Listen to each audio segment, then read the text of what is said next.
Good afternoon. I hope you can hear me. But before I proceed, maybe I would want to hear from some people. Edan Saida, can you hear me? Edan Saida, can you hear me?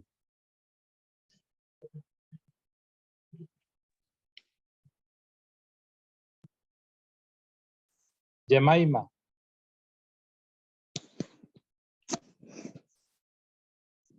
This person calling herself Jemima, can you log in using your registration number with the Hope 10, the same? I don't want to see only one name.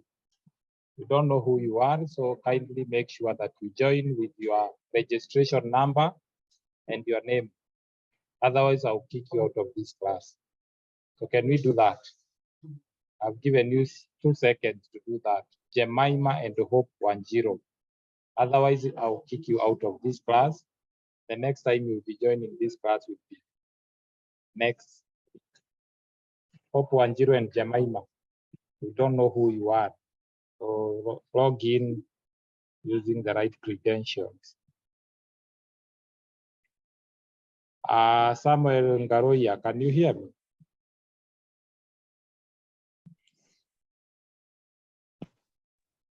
Yes. I want to be very sure that everybody can get me clearly.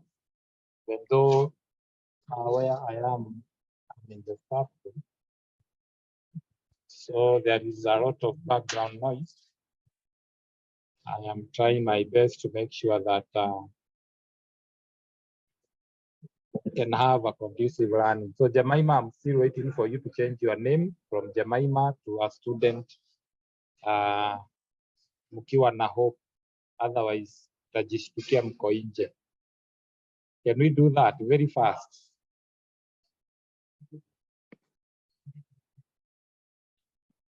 I'm giving you 2 minutes. You have 2 minutes to do that.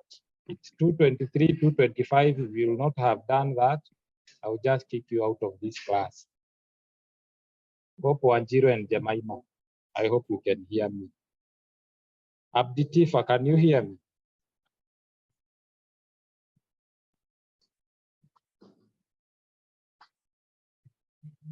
Abdi Tifa, can you hear me? What is wrong with this class? Why are you not responding?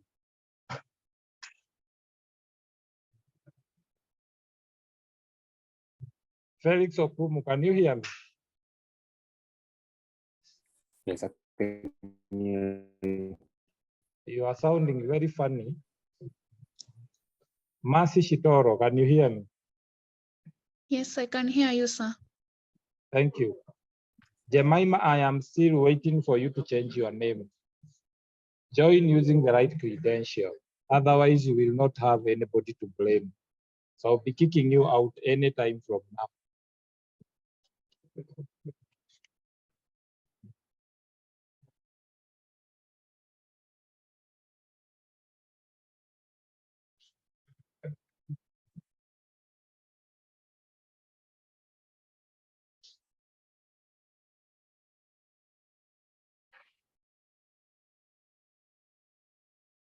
I welcome you to this class once again. The last time we had a class, we talked about the library skills. And when you look at our topics, the way they are flowing in a very well, good manner. For example, we started with what we call reading skills. So I can start from there. Then we looked at types of reading, that is skimming, scanning, and study reading.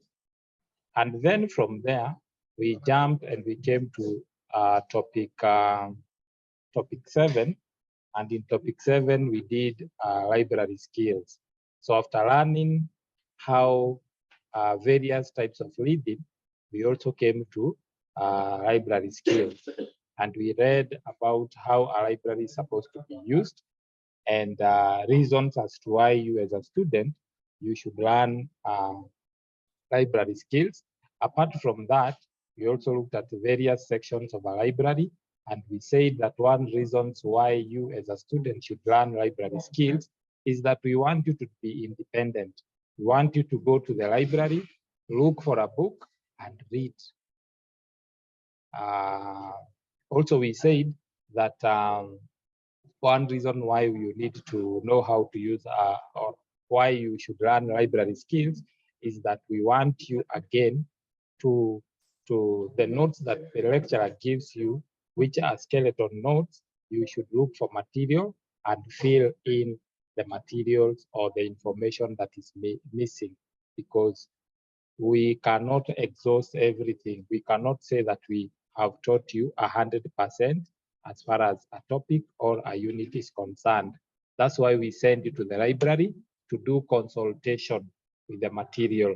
Again, we also said that you go to the library so that you can also seek more information about something and seek information also about things that you do not know. Now today, we are going to something else. This is topic 8, and we are looking at written communication. We are looking at written communication. This is a very, very, very, very, very important topic, or this is a very important topic. This topic is divided into two, written communication A and written communication B, or written communication part 1 and written communication part 2. If we were to do written communication, the whole of it, we might not finish today because it is quite long, and also it requires you to understand what you have been taught today. So today we are looking at written communication. We will look at two main documents that you must know how to write, because it is important and it is very crucial. And these two documents that we are going to look at today, we will look at the memo, how you're supposed to write a memo, and how you're supposed to write what we call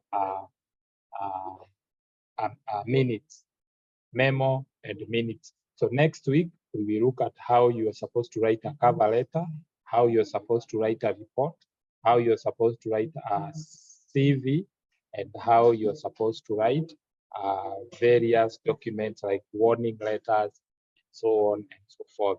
Now today, because it is the first day we are looking at written communication, then we can say that written communication is the development and expression of ideas, writing. Development and expression of ideas in writing. When you get employed in an organization, those who are not employed yet, you realize that the organization mostly uses written communication. Like for example, when you are called for an interview, or when you will be called for an interview, the organization will use written communication to invite you for an interview.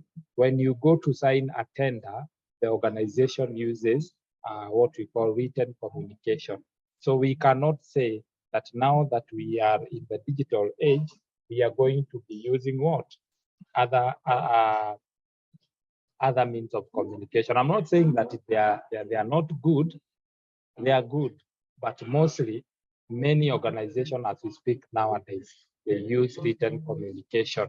If you want to complain about something, you write a complaint letter to an organization, that is in, that you have in mind, and so on and so forth. So you cannot do away with written communication because it is one of the most important form of communication. Now, written communication involves learning to work in many genres and styles. And it can involve working with many different writing technologies and mixing texts, also mixing data, and also mixing what we call images. It is a medium for communication that entails the written word. So we are saying it is a medium of communication, or it is a form of communication that entails the written word. So we are going to be looking at the letters. We talked about minutes, we talked about memos, we talked about emails, manuals. All these are form of written communication. So then we start with memo. And when you talk about a memo is a document that is intended to inform a group of people about a specific issue, such as an event, such as a policy, or such as a resource, and it encourages them to take action.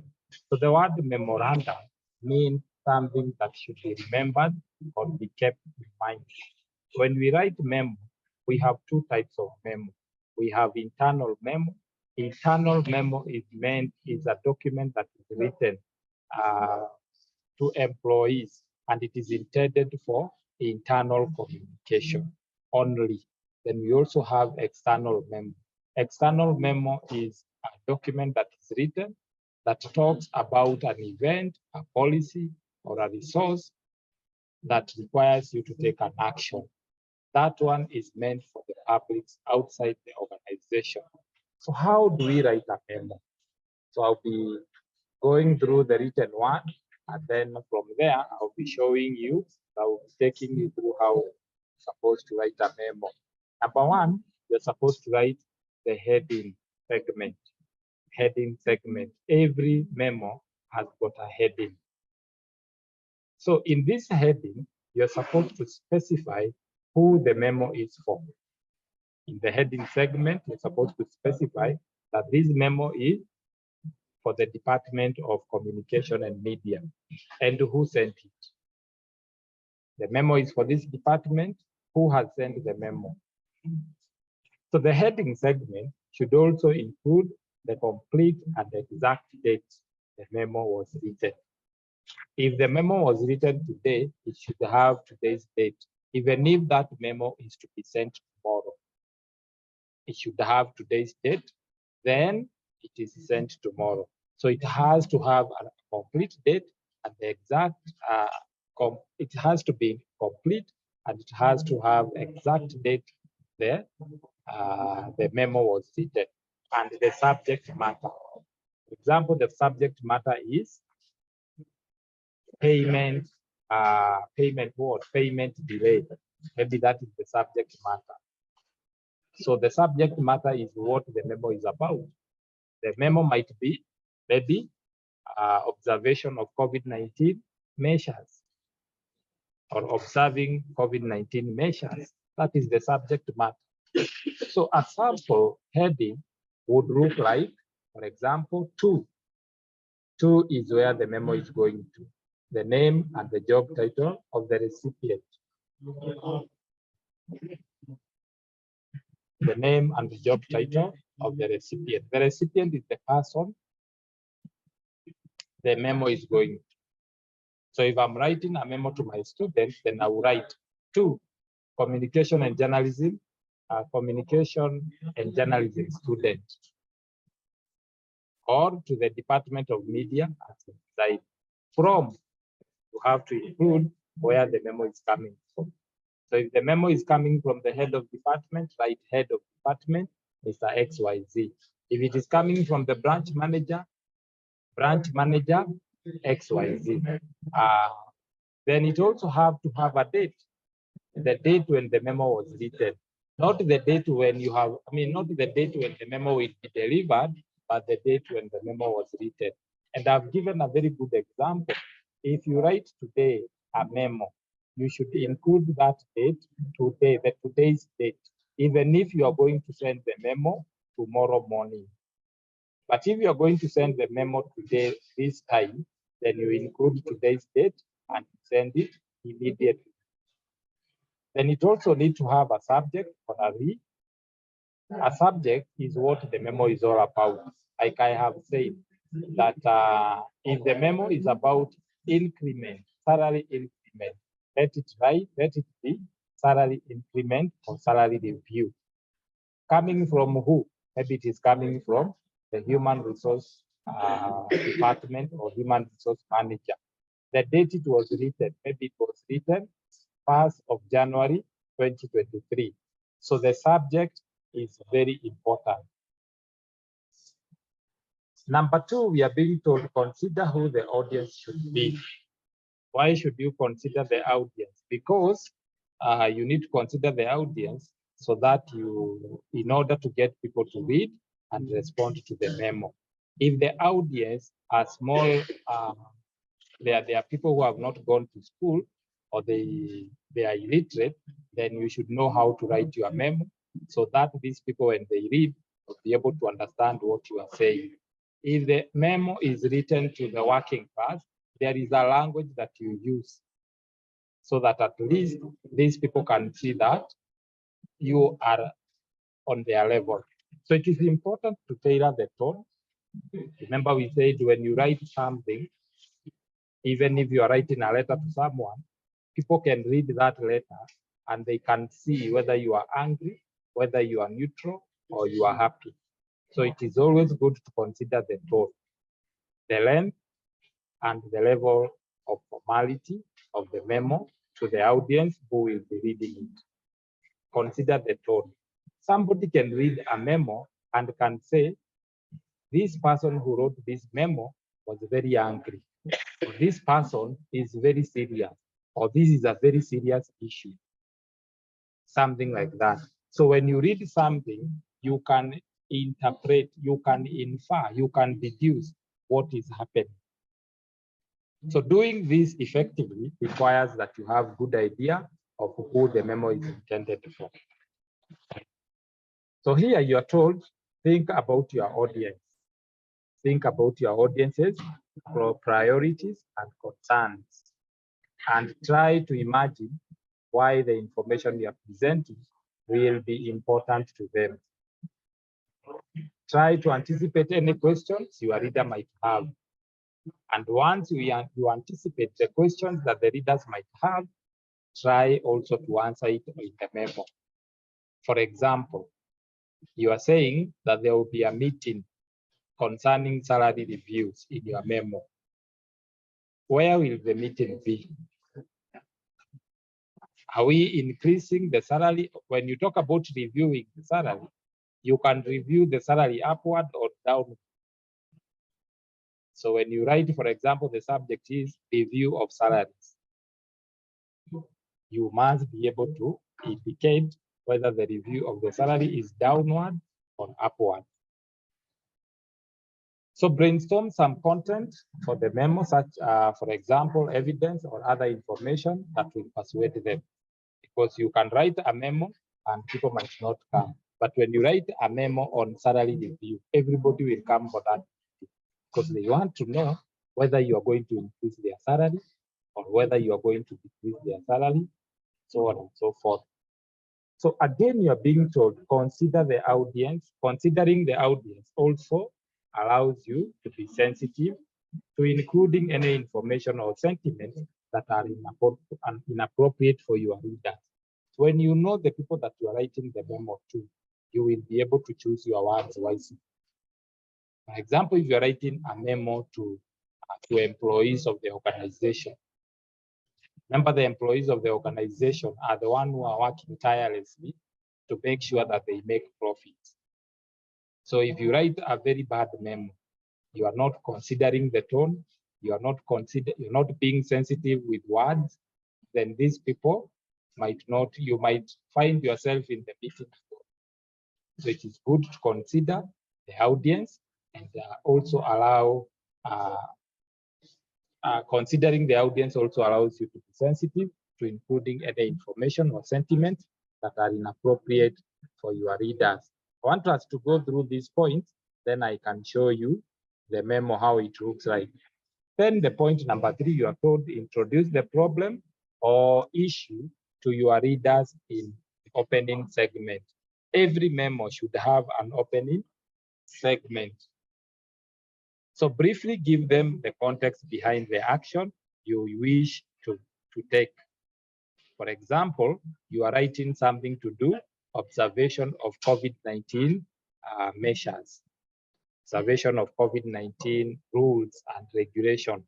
Tell them the action that you're likely to take if people are not able to observe the COVID-19 measures. Tell them that they'll be taken for quarantine for 7 days or 14 days. If you are found not to be washing hands, if you are found not to be keeping what we call social distance, or if you're found not to be doing what? If you're found not to be putting on a mask, ensure that you introduce the issue, the problem, or the issue to your readers in the opening segment. And this is somewhat like a thesis statement. Remember, when we were talking about the speech, we talked about a thesis statement. And we said that a thesis statement is the purpose, the reason as to why. What is the purpose of the speech?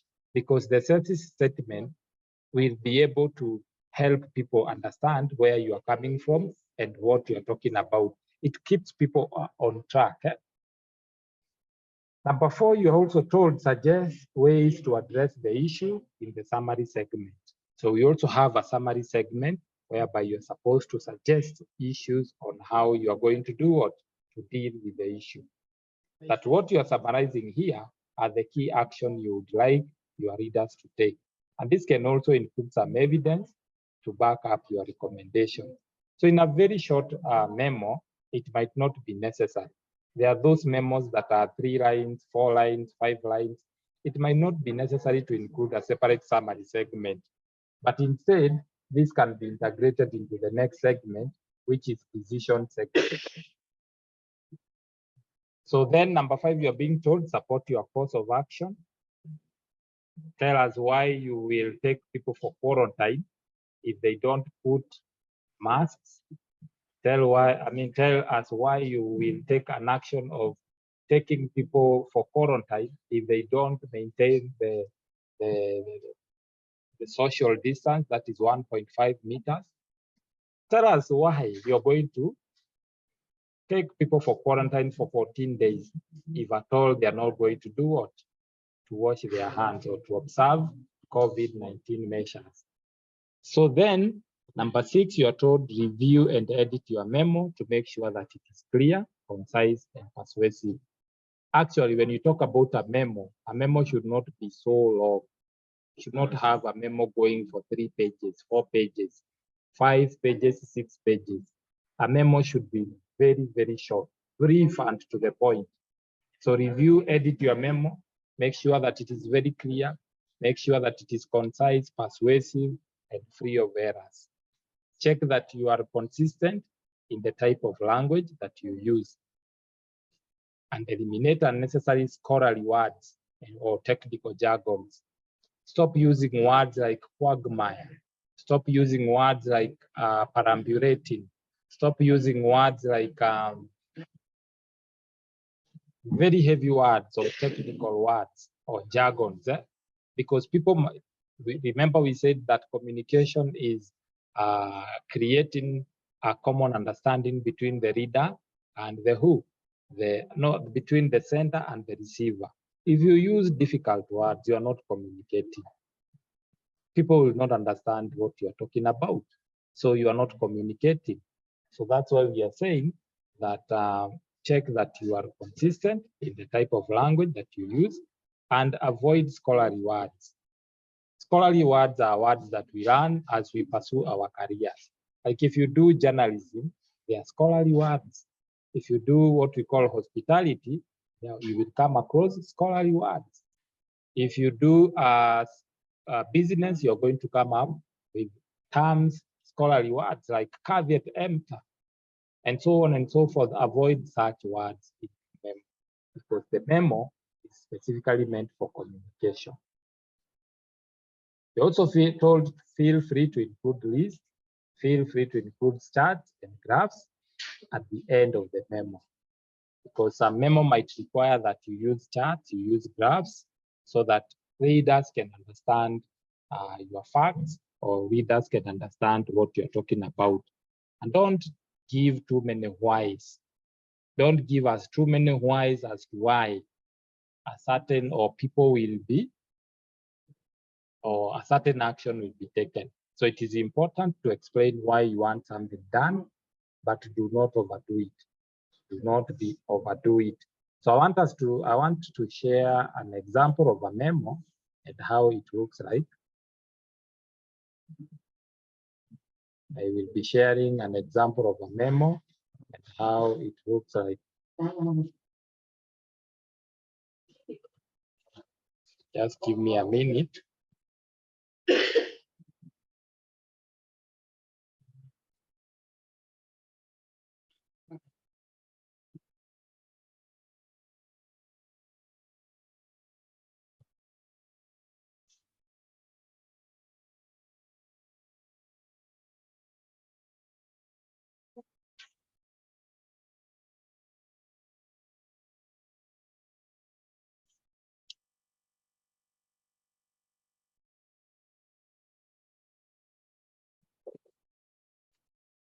So this is an example of a memo, and I hope you can see it.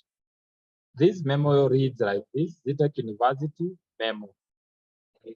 You can have a logo here if you want. You can have a logo, but it is not a must to have a logo. Or you can write the memo on what we call on a template of your organization or letterhead. So you can look at this memo. You can see the memo is coming from the registrar of academics. Remember, we said that memo should have what, where it is coming from. So this one comes from registrar academics. Where is it going to? It's going to all students. It also have a reference number. And then it has a date when it was written. Remember, we said when you're writing a memo, include the date when the memo was written. Not when you have sent the memo or when the memo was sent, but when the date, the date when the memo was written. Remember also we have said that the memo should have a subject. The memo should have a subject. A subject is you are telling us what the memo is all about. So this one, we can go through it very fast. And we are saying in order to limit opportunities for transmission of coronavirus, that is COVID-19, and comply with the presidential directive on temporary closure of universities and colleges to allow social distancing, the University Senate has resolved to suspend face-to-face classes from 17th March 2020 to 17th April 2020. So we continue to monitor new development and will keep you updated appropriately. During this period, learning will continue via online and other alternative instructional modes. Students should contact, you see, it talks about why we are closing the university, or we are closing face-to-face, or we are suspending face-to-face classes. And it is even giving you the date when that will start. It's giving you the date when it will start, and it is giving you the reason as to why it will happen, and also giving you a solution to that particular problem. And then after you write your memo, you provide details. For example, telephone numbers have been provided there in case you have any query or any question or any anything that you'd want to be clarified. Then from there, there is the name of the person who wrote the memo. You have it, and then his title, and the people who have been, the memo has been sent to them. The copy has been sent to them. Now, that is a memo, unless there is a question. Any question on the memo? Remember, you have to be very careful. You have to listen carefully. If you have any question, you ask, because these are type of questions that you might get them in the exam. You might be told to write a memo. You might be told to write a memo. So it's good that you ask questions right now, or if you don't have questions, we stay like that. Kuna swali? Remember, today we are looking at memo and what we call minutes. Again, you can write a memo to welcome people for a meeting. You can write a memo to welcome people for a meeting. When these people come for a meeting, what do you write? You write minutes. So minutes, they are also known as protocols. Not some people say prokoto. It's not prokoto, eh? Let's hear your mercy. It's not prokoto. It is protocol. Eh? Sometimes, or when you talk about minutes, minutes are also known as protocols. And when you talk about minutes, minutes are records of a meeting. Minutes are records of a meeting. Like, for example, assume that today I write a memo to you, to all the students. If I write a memo to all the students, we meet at the auditorium, then we are meeting next week on Friday for a meeting, then there will be a person who will be taking minutes, records of the meeting. Everything that is happening, he will be recording it in writing. This person is known as the secretary. The secretary is involved in writing the records of a meeting. He writes everything, the reaction, the question, how they were asked, how they were answered, and so on and so forth. So he writes everything in that particular meeting. He records what is happening, not through video and cameras. Eh? No, he has to put everything down. So these minutes, they are also known as protocols, and so we are saying minutes are also known as protocols, which are minutes or informally notes, and they are the instant written record of a meeting or hearing. They typically describe the event of the meeting, just like we have said that you record what is happening in the meeting, starting with the list of attendees. So when you are writing minutes, you have to write the attendees, people who are present, people who are absent with apologies, and those who are absent without apology. So you start with people who are present, people who are absent with apology, and people absent without apology. You have to do that. So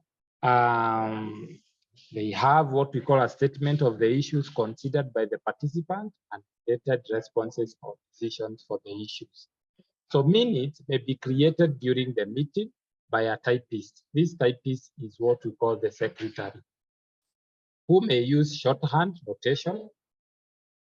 And because people are talking and you have to record everything, sometimes you may decide to use shorthand notation.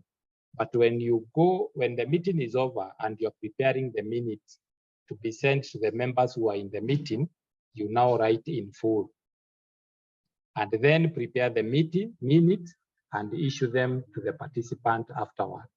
So you as the typist or you as the secretary, after you write the meeting minutes, because of course hautamaliza kuandika zile minutes, you will not be able to finish the minutes that day or that specific time. So what happens, you'll be given some time after the meeting to go and write the minutes. Once you have written the minutes, you circulate them to the relevant individuals who are in the meeting. Why are you circulating them? So that these people can go through the minutes and check whether everything that was said, it's clear, it is not exaggerated. So the meeting can be audio recorded, you can do audio recording, you can do video recording, but now when you're writing minutes, you don't say that this is the minute, a video is a minute. No, you can record the meeting audio wise or video wise, and then after you record them, go somewhere, write down. So for private organization, it is usually important for the minutes to be TAS and not only include a summary of discussion and decisions. So it must be TAS and it must also include summary of decision and discussions. So I think we can go to the minutes, how you write minutes. I will show you one of the minutes as an example. Remember, these are just examples.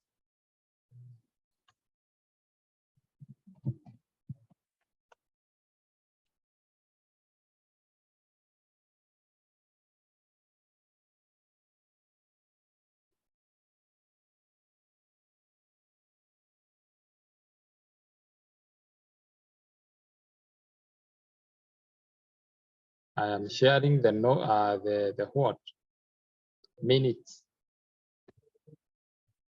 And do not confuse this document, because sometimes you are told to write a memo, you write minutes. If I tell you in an exam to write a memo, you write minutes, I give you an X. There is no way you can set your own question and expect to acquire all the marks. I'll just give you an X. It's just like being told, bring a sufuria, you bring a blanket. Does that make sense? It doesn't. So this is an example of minutes. I hope you can see it.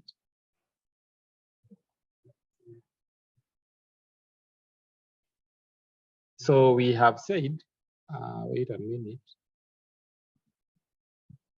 Let's look at the example, types of minutes. I think then it is here. Now, when you look at that minutes, you're supposed to write your minutes like this. Your minutes must have the headline. And in this headline or this topic that you are putting across, it must indicate the meeting that you're going to have. For example, the one that we have here, minutes of the meeting of the Young Farmers Club. So this meeting is for the Young Farmers Club, held in agriculture room. So you have to include the place, the venue where it was held, and the date, and the year, and the time. So your title of the minutes should have, number one, what the meeting is all about. So your title of the minutes must have what the meeting is all about. Is it about Young Farmers Club? Yes. Is it about media students? Yes. Then you have to write the room where the meeting took place, the date it took place, the year it took place, and the venue. All this must be in the title. For example, if you're given a question, an exam question, to write minutes, and your title lacks any one of those things that we have mentioned, then you get it wrong. You get it wrong and you wonder, why have I performed wrong badly? Because your title doesn't have some elements that it needs to have. Some of the elements we have said you need to indicate the meeting, the minutes or the meeting, the minutes of the meeting, the members who are involved in the meeting, where it was held, which date it was held, at what time, and which year. So again, you have to start with members present. You don't start with members absent. You have to tell us the people who are present were Sifuna Njoroge, Abdi Mohammed, Sarah Salim, Brenda Momanyi. Include, even if there are 100 people who are present, include them on the members present. Then after that, there is what we call members absent with apology. I think with apology should come the first one. Members absent with apology. These are people who sent their apology. I will not be able to come to the meeting because of ABCD. You have to include them there and list them, even if they are 10 or 20. Then you also, after that, write members absent without apology. So this one should be with apology.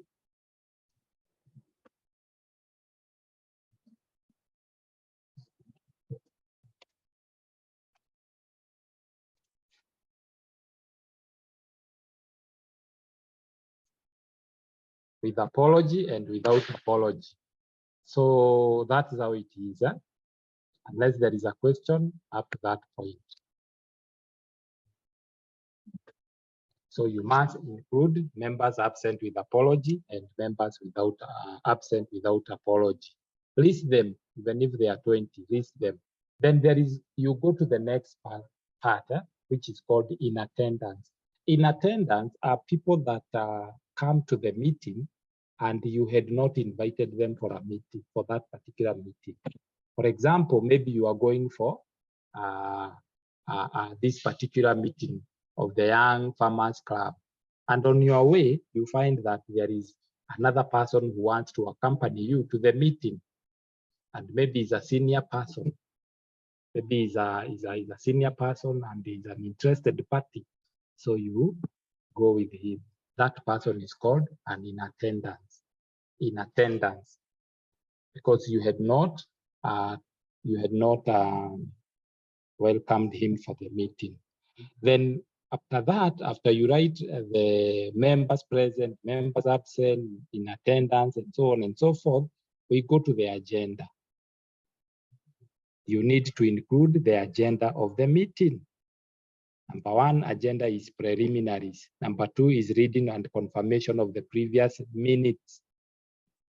If it is your first meeting, you should not have reading and confirmation of the previous meeting minutes. Because when you are talking about reading and confirmation of the previous minutes, it means that previously you had a meeting. And because you had a meeting, we had now members have the chairman has to read the minutes for you, and then you confirm whether they are true records. Like for example, if this, what I'm telling you is the second meeting we are having, then the second thing we are supposed to do is to read the minutes of the previous meeting has to be read. The minutes of the previous meeting or the minutes of the previous meeting has to be read. Once it is read, we confirm. So there is a person who will propose and there is a person who will second as the records being the true record. Then from there, those minutes they are signed by the chairman, the secretary, and they are put in a file. But if it is your first meeting, you do not have to confirm any minutes of the previous meeting. Number three, we have matters arising from the previous minutes. So if we did not have a meeting, then this one will be missing from your minutes.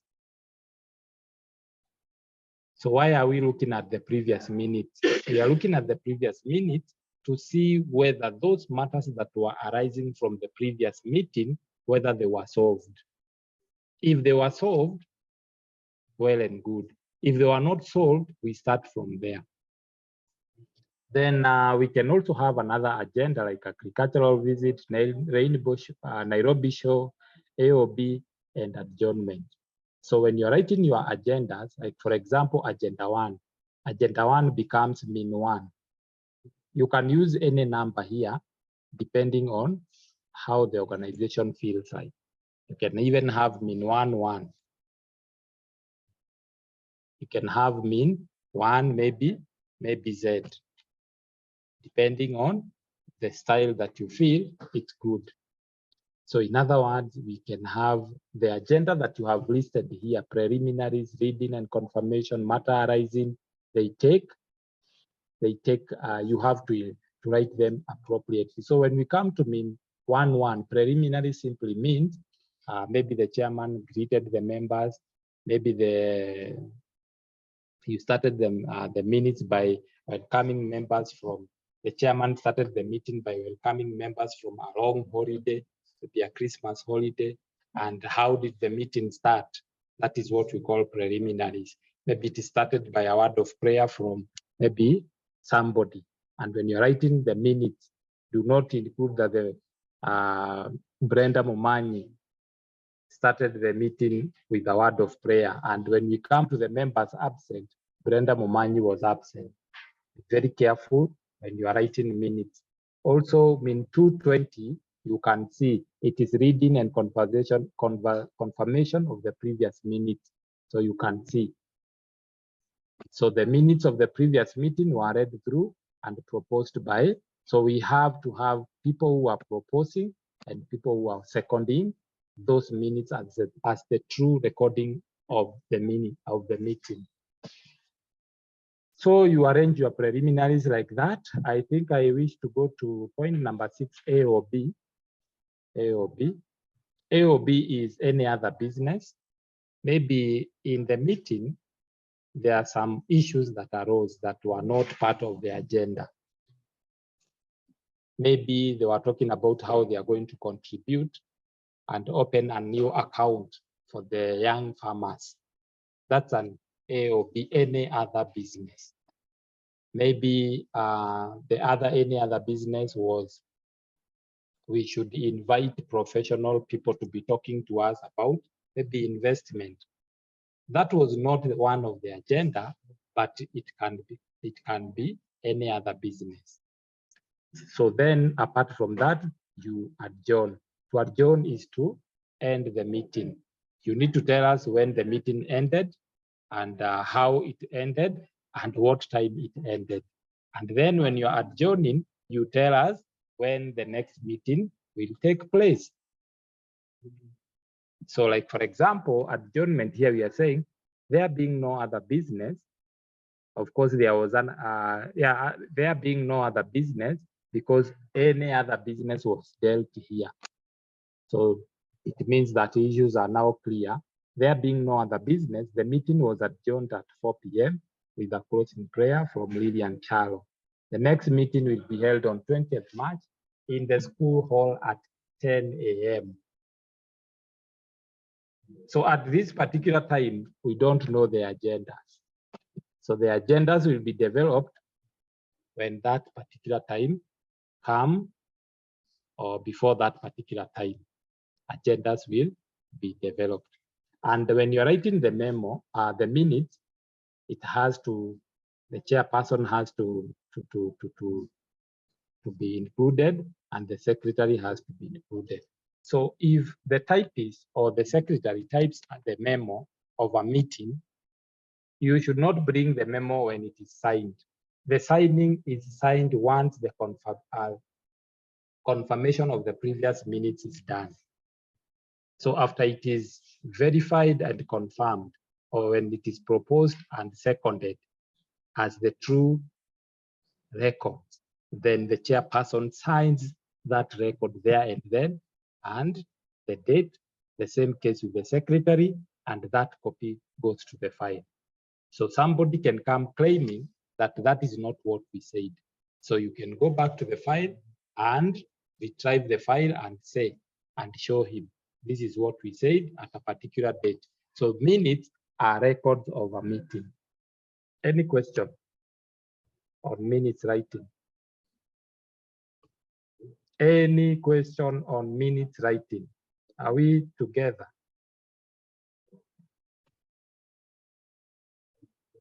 Mercy, are we together? Are you in this class? Yes. Or you have gone swimming? Tracy Mutuvi, are you in this class? Ama unakula ugali?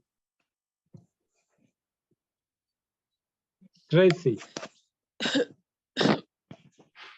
do you have any question?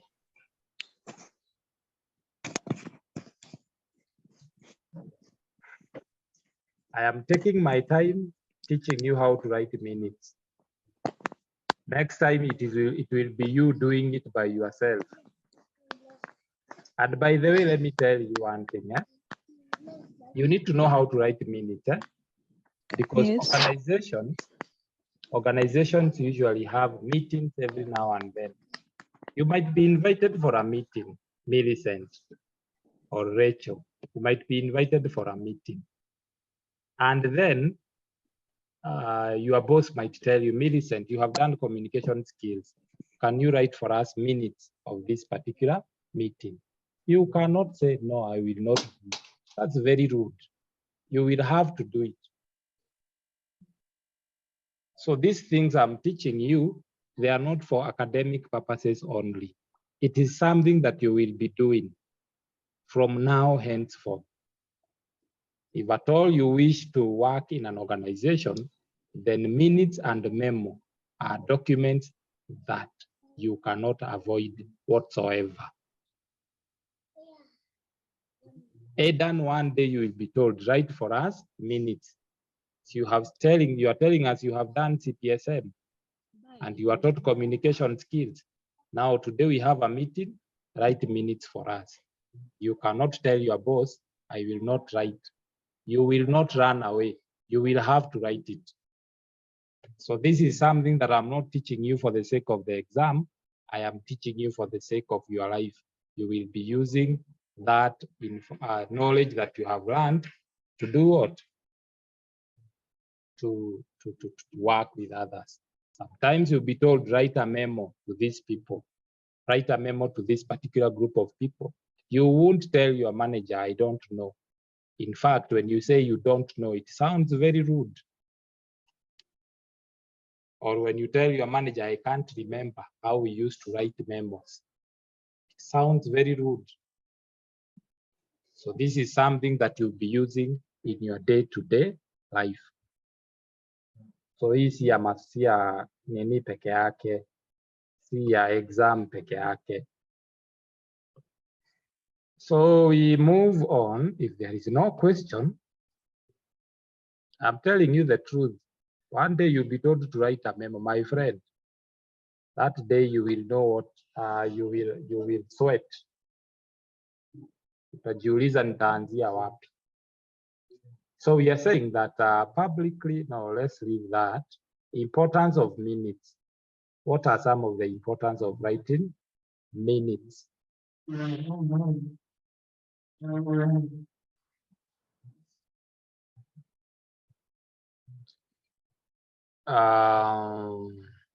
So number one, they capture the essential information of a meeting.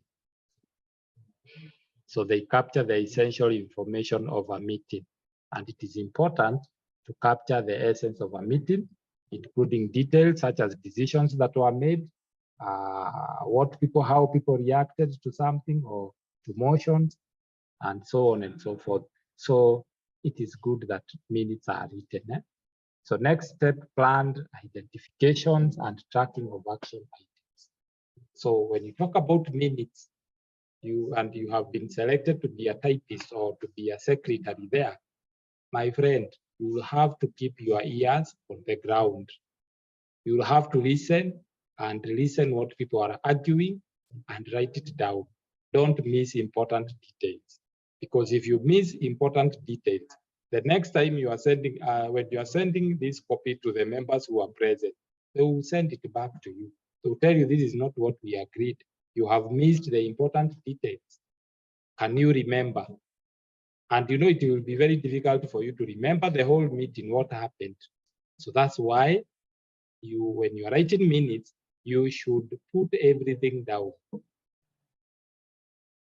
Put everything down, even if you're going to use shorthand. So minutes are tangible records of the meeting for its participants and a source of information for members who are unable to attend. You know, there are those who apologize. Members are absent with apology. There are also those members who are absent without apology.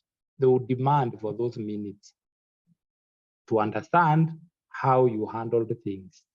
And they might not be comfortable with the decisions that you made. So they need a true record. Sometimes minutes are used as, for example, if you you want funding for the organization. Suppose this is a department. Call this department a media department, and you are planning on how you are going to expand your studio. So you call a meeting as a head of department or as the dean. You call the meeting, and then when you call the meeting, you agree on some issues. So there is a secretary there writing the issues down, and then you want the organizations to give you money or to fund you to buy equipment. You'll have to provide minutes to show that you as a department, you met, and these are what the decisions that you made. You have to provide minutes. Like, for example, in my community, let me give you an example where I stay. We use what we call borehole water. And this borehole was dug by the ministry. the NMS, Nairobi Metropolitan.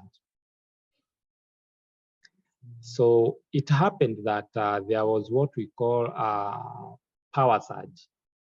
And this power surge interfered with the pump. And we stayed for a very long time without water.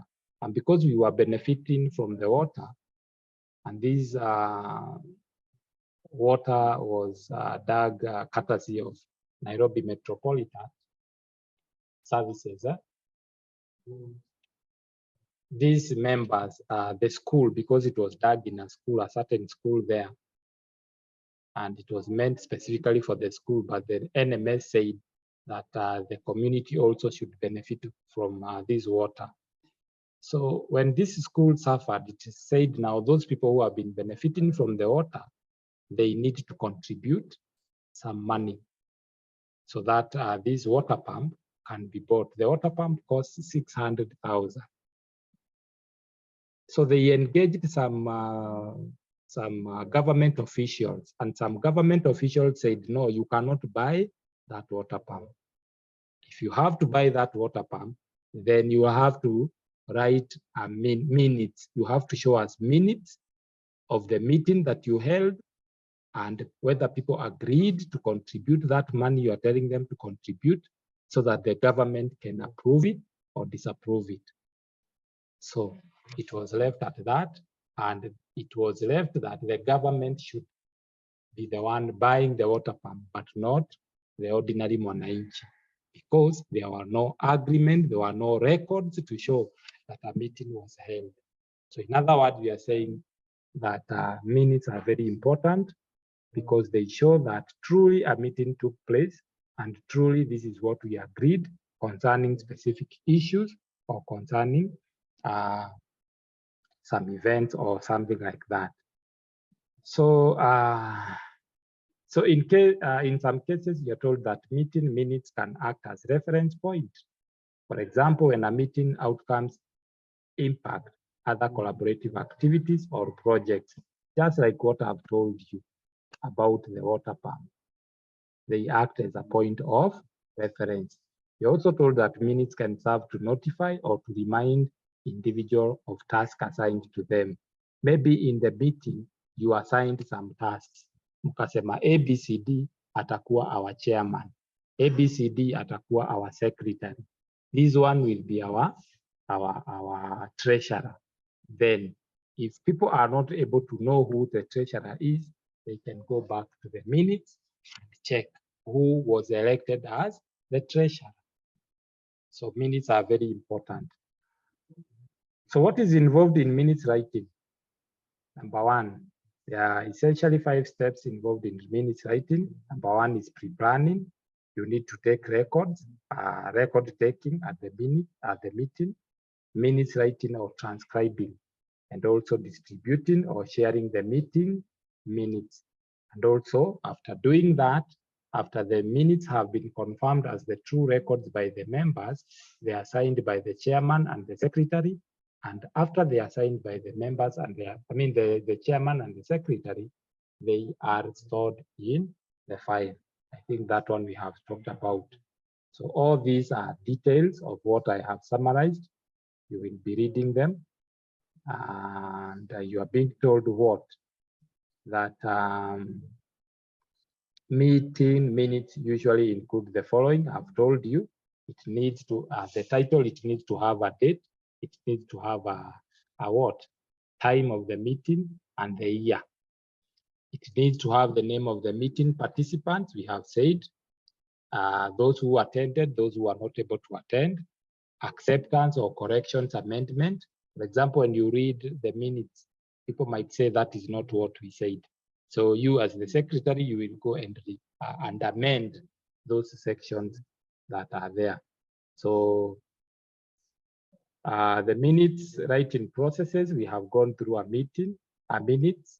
So this is how it is. Distributing or sharing minutes, meeting minutes. You can also share the minutes online.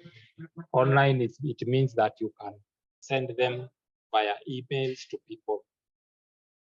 Ukisha andika kama secretary, unaweza kututumia hizo minutes na email. Those members who are present, and also once it is done and once the minutes is signed, it is stored for future reference. Any question? Questions?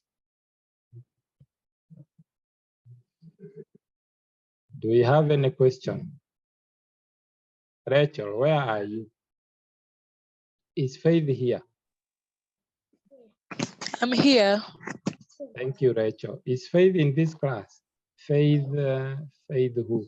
Not Faith Moindi, the other Faith. Faith, are you in this class? So you are not in this class, Faith. Eh? I'll pick you absent because you are not responding. So if there is no any question, any question? If there is a lesson you're supposed to actively listen, it's this one of written communication. So next week we'll be looking at the CV and how you write a cover letter and how you write a warning letter. You have to be very, very, very attentive because these are things you will start using them from now. In your life, hizi ndizo vitu utakuwa unatumia. So that one is okay if there is no any question. Now, in today's particular activities, I've unleashed today's notes. You can go and download them as at now. The next thing you can do is that there are some activities there. There is a learning activity, 8.2. It's a discussion. Kindly do that discussion. And start with the discussion, not the quiz.